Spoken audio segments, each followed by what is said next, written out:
La Guardia di Finanza di Catania ha eseguito un'operazione a contrasto delle frodi nel settore petrolifero nella provincia di Catania e anche nell'Agrigentino ed esattamente a Palma di Montechiaro. L'operazione ha consentito il sequestro di oltre 59.000 litri di carburante e di un impianto di distribuzione di carburanti clandestino, 2 autocisterne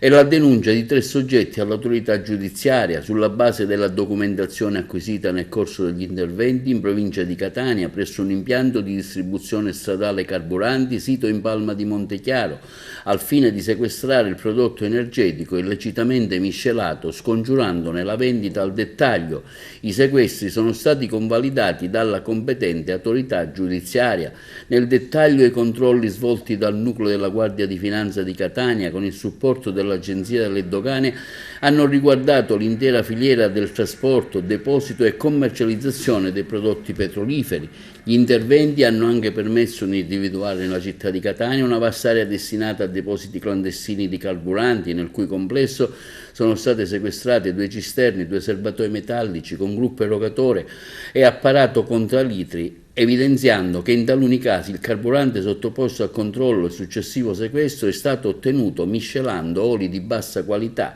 che pertanto, una volta messo in commercio nei distributori stradali e destinato al rifornimento, avrebbe potuto causare gravi danni alle macchine. Sono stati svolti infine 8 controlli nei confronti di diversi distributori stradali volti ad accertare il rispetto della normativa sulla disciplina dei prezzi, che impone a ogni singolo operatore, per finalità di tutela del consumatore, la comunicazione dei prezzi del carburante al Ministero dello Sviluppo Economico,